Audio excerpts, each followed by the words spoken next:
Hello, hello! Salut les beautés naturelles, j'espère que vous allez bien et bienvenue dans cette nouvelle autre vidéo dans laquelle on va parler d'un code secret. Et oui, aujourd'hui on va parler d'un code secret, mais avant que je ne vous le donne, dites-moi, est-ce que malgré les tonnes de masques que vous appliquez sur vos cheveux et malgré les heures que vous passez à hydrater vos cheveux, vous vous retrouvez quelques instants après avec une chevelure sèche comme de la paille?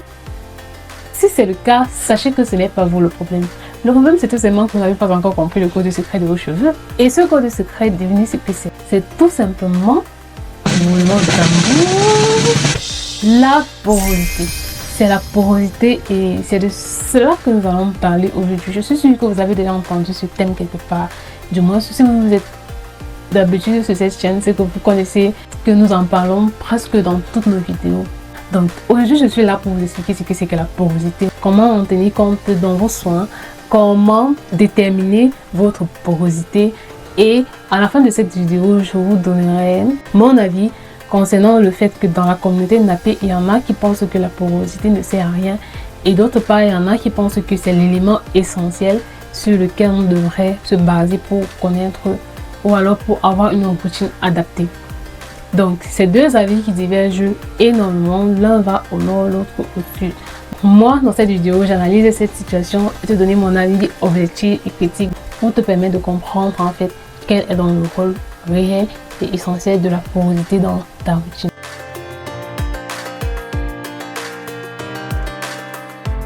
On commence par le commencement. C'est donc quoi la porosité? Alors, la porosité capillaire, c'est tout simplement la capacité de vos cheveux à absorber et à retenir l'eau et les produits. Imaginez la couche externe de votre cheveu, la cuticule, comme les écailles d'un poisson ou les tuiles d'un toit superposées. C'est la façon dont ces écailles sont positionnées qui va déterminer si l'eau rentre facilement, s'il y reste pendant longtemps ou alors s'il ressort immédiatement une fois entré. Nous avons donc trois niveaux de porosité, à savoir la porosité faible, la porosité haute et la porosité basse. Si les écailles sont très resserrées entre elles, alors l'eau ne pénètre pas facilement, ça glisse comme si on versait l'eau sur la feuille de bananier ou alors sur le dos d'un canard. Ou du moins l'eau rentre difficilement. C'est ça la porosité faible. Les écailles ou les cuticules du cheveu sont très resserrées. Du coup, les soins que vous y appliquez pénètrent difficilement. Concernant maintenant la porosité moyenne, les cuticules des cheveux sont légèrement ouvertes, pas trop ouvertes, pas trop fermées, l'équilibre parfait. Donc les produits naturellement vont y pénétrer et naturellement ne vont pas ressortir d'aussitôt ni facilement parce que les écailles ne sont pas très ouvertes. Et maintenant pour la troisième porosité qui est la forte porosité, les cuticules des cheveux sont très ouvertes, voire abîmées ou même manquantes. On parle de porosité forte, ce qui fait que les produits ou l'hydratation qu'on va apporter aux cheveux va très vite entrer, mais très vite ressortir aussi. C'est comme on dit, ça rentre d'un côté, ça ressort de l'autre, ni vu ni connu. C'est fini, le cheveu est redevenu sec. Voilà donc les trois porosités que nous avons. C'est quoi les causes d'une forte porosité? Si vous avez une forte porosité, c'est souvent la résultante des dommages externes qui ont physiquement soulevé ou brisé les écailles de la cuticule. Parmi ces dommages-là, on peut compter les agressions chimiques, telles que les défrisages, les permanentes, les colorations et les décolorations surtout. Et on peut aussi énumérer la chaleur extrême et les dommages environnementaux aussi, donc l'exposition prolongée aux UV du soleil, au sel de mer ou au chlore des eaux de piscine et aussi les manipulations excessives. Donc voilà un peu quelles peuvent être les causes d'une porosité élevée. Donc généralement en général, ce sont les cheveux à forte porosité sont des cheveux qui sont abîmés, mais elles peuvent aussi être naturelles. Vous pouvez aussi avoir de manière naturelle une forte porosité. Donc pour connaître quelle est votre porosité, nous avons plusieurs méthodes. Et parmi ces méthodes-là, nous avons par exemple le test du verre d'eau qui consiste à prendre un verre d'eau à température ambiante et une mèche ou un brin de vos cheveux qui est propre et sec. Vous allez mettre dans ce verre d'eau et si la mèche de cheveux reste au-dessus, ça veut dire que vous avez une faible porosité. Donc votre cheveu n'a pas absorbé l'eau ou l'hydratation. Si par contre la mèche coule jusqu'au milieu du verre, ça veut dire que vous avez une porosité moyenne et si elle coule jusqu'au fond du verre, ça veut dire que vous avez une porosité haute ou une forte porosité. Seulement ce test là il est limité et il peut donner des des résultats différents. Donc, il faut le répéter plusieurs fois pour avoir le résultat le plus clair possible. Ok, donc maintenant, si vous avez déjà pu déterminer votre porosité, comment en tenir compte dans les soins et vos routines du quotidien? Quelles sont les règles de base lorsque vous avez déterminé votre porosité? Si vous avez une porosité basse, votre principe c'est de faire pénétrer vos soins ou votre hydratation. Tel que vous voyez sur le tableau qui s'affiche à l'écran, votre principe c'est dans la pénétration et la règle d'or c'est l'utilisation de la chaleur. Pas la chaleur excessive, la chaleur en mode modéré. Utilisez par exemple un bonnet, un casque chauffant pour ouvrir vos cuticules lorsque vous voulez appliquer vos soins. Si par contre vous avez une porosité moyenne, votre principe clé c'est l'équilibre. Vous devez miser sur l'équilibre. Vos cheveux absorbent déjà bien le soin. Et enfin, si vous avez une forte porosité, votre principe c'est la rétention de l'hydratation ou de vos soins. Puisque vos écailles sont ouvertes, vos soins entrent mais ressortent difficilement et il faut trouver l'équilibre parfait pour retenir votre soin dans vos cheveux. Maintenant, s'agissant des types de produits ou alors des produits que vous devez utiliser en fonction de votre porosité. 1. Si vous avez une porosité faible, évitez les huiles et les beurres qui sont lourdes. Privilégiez les huiles qui sont légères et faciles à absorber. Par exemple, l'huile d'amande douce, l'huile de jojoba, l'huile de pain de raisin et puis les humectants, l'aloe vera. C'est parfait pour vous. 2. Si vous avez une porosité forte, les huiles lourdes, les beurres comme le beurre de karité, le beurre de mangue, l'huile de ricin pour sceller l'hydratation, l'huile d'olive et tout. Mais cela, attention, cela ne veut pas dire que les porosités faibles, vous ne pouvez pas tester pour savoir si ça ira avec vos cheveux. Parce que rappelez-vous, il n'y a pas de règle universelle. Il n'y a pas de règle universelle.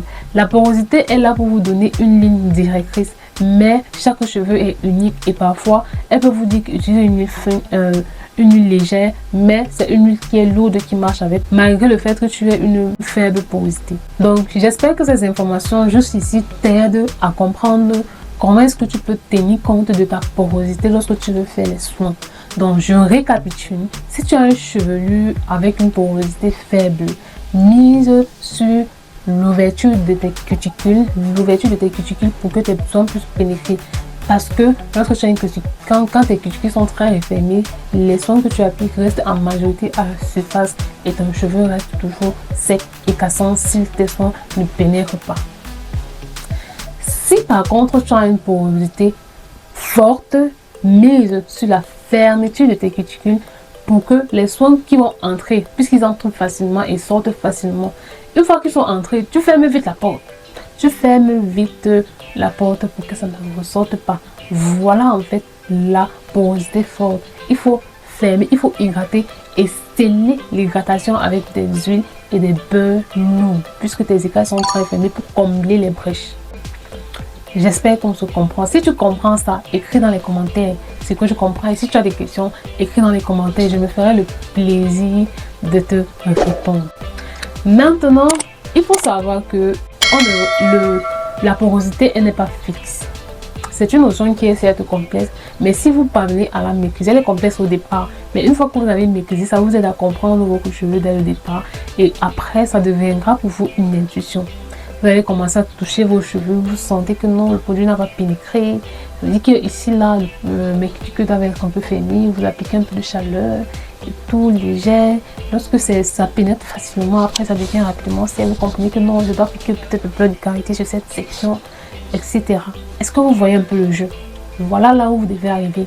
Donc vous ne devez pas utiliser la porosité comme un dogme ou comme une étiquette figée. Non, la porosité, elle varie. Elle varie en fonction de beaucoup de paramètres tels que le climat, les produits que vous appliquez sur vos cheveux, les manipulations, etc. etc. Les ultras, vous pouvez être exposé au soleil, votre porosité change. Donc, vous devez juste connaître cela. C'est un modèle théorique, je dirais comme ça, pour vous permettre de comprendre les variations et l'état de vos cheveux. Donc, voilà un peu ce que vous devez comprendre par là. Je disais que la porosité, elle n'est pas figée, elle varie. Et il est important de le refaire à chaque fois pour connaître dans quel état se situe votre cheveu. Vous pouvez avoir une porosité moyenne au niveau des racines et au niveau des pointes qui sont beaucoup plus vieilles et beaucoup plus abîmées. Parfois vous avez une forte porosité. Vous pouvez avoir des porosités différentes par section ou par zone sur votre tête. Faites le test à chaque fois. Faites les tests pour savoir quel est votre état. Elle n'est pas figée, elle varie et elle peut s'améliorer. Maintenant, concernant le fait que certaines youtubeuses de la communauté nappy estiment que la porosité, connaître sa porosité, c'est pas vraiment important. Qu'est-ce que j'en pense moi? Ça, je dois le dire, il est vrai que certaines personnes d'entre elles ont su prendre soin de leurs cheveux sans toutefois avoir besoin de déterminer quelle est leur porosité et c'est possible de le faire. Seulement, il faut beaucoup de travail. Pour répondre à cette question, il est nécessaire que je vous donne les arguments qu'elles avancent. L'un des arguments qu'elles énumèrent lorsqu'elles veulent faire comprendre que la porosité n'est pas utile, c'est que c'est trop compliqué et stressant et ça enlève le plaisir de prendre soin de ses cheveux. Ce qui est partiellement vrai. Pourquoi? Parce que l'obsession pour le test et pour la classification en fonction de la porosité peut générer du stress et ce qu'on appelle la paralyse par l'analyse. Si ça devient contraignant, l'aspect plaisir du soin disparaît et c'est là où elles ont raison. Maintenant, d'un autre côté, ce qui est réellement stressant, ce n'est pas le fait d'apprendre à comprendre quelle est sa porosité et d'essayer de tester à chaque fois pour connaître leur état, mais plutôt de passer son temps à utiliser des produits inadaptés et de se fatiguer à long terme à cause des routines qui ont échoué. Il est important donc de connaître cette notion de la porosité. Certes, elle est difficile et complexe au départ, mais plus tard, elle enlève 80% des produits inadaptés et des routines qui sont échouées. Mon conseil, c'est que oui, il faut rester souple, mais gardez en tête que la complexité du départ est souvent un investissement qui garantit la simplicité à long terme. Donc, apprends à connaître tes cheveux et à déterminer à chaque fois quelle est ta porosité pour pouvoir comprendre comment tu vas jouer plus tard avec tes produits. Un deuxième argument qu'elles avancent, c'est que mes cheveux me parlent, l'intuition suffit pour savoir ce qu'ils veulent. Ça aussi, c'est vrai, mais partiellement. Pourquoi? Parce que l'observation aussi est importante. Voir si tes cheveux sont secs, s'ils absorbent mal, s'il y a des frisottis qui apparaissent après ton soin. Ça te permet d'ajuster tes soins au jour le jour en fonction du climat par exemple. Maintenant, la limite de ça c'est quoi? C'est que l'intuition c'est le résultat de l'expérience, c'est pas le point de départ. L'intuition ne peut pas expliquer le pourquoi de l'échec. Par exemple, seule la connaissance de la faible porosité vous fera comprendre que la chaleur est nécessaire pour l'absorption. L'intuition seule vous fera croire que c'est le masque qui est inefficace, alors qu'il faut au préalable appliquer de la chaleur. En conclusion, sachez que l'intuition c'est le pilote de votre voiture et la porosité c'est la carte routière. C'est elle qui vous indique là où vous devez aller, c'est elle qui vous montre le chemin. L'une ne va pas sans l'autre, surtout au début de votre aventure capillaire. Et l'argument numéro 3 qu'elles avancent que je vais évoquer ici, c'est que c'est le type de produit qui compte et pas la porosité. Bien sûr que les ingrédients que nous utilisons pour nos routines sont vitaux. Il faut les humectants pour hydrater et les émollients pour sceller. Sans les bons ingrédients, la porosité, ça ne sert à rien. Seulement, la porosité ne dicte pas seulement le quoi, c'est-à-dire les produits à utiliser. Elle dicte surtout le comment et le dans quel ordre utiliser, c'est-à-dire la méthode. La haute porosité a besoin par exemple de la méthode LOC pour réussir. Sans la bonne méthode, même le meilleur des ingrédients va échouer. C'est à cela que nous sert la porosité. Les ingrédients que nous utilisons pour nos soins sont les outils. Mais la porosité, c'est le plan d'assemblage. On ne peut pas construire une maison sans les deux. En conclusion, la porosité n'est pas un mythe ni une contrainte inutile. C'est une science qui est fondamentale pour réussir votre routine. Celles qui balaient du revers de la main cette notion ont en réalité intériorisé ces règles. Elles ont atteint un niveau d'intuition qui était au préalable nourri par cette compréhension scientifique. Mon verdict donc est celui-ci. Pour celles qui souffrent encore de sécheresse chronique et qui luttent encore contre la casse, la porosité est une feuille de route fiable qui peut vous permettre de comprendre et de personnaliser vos soins en mettant fin au tâtonnement. Je suis donc ainsi arrivée à la fin de ma vidéo.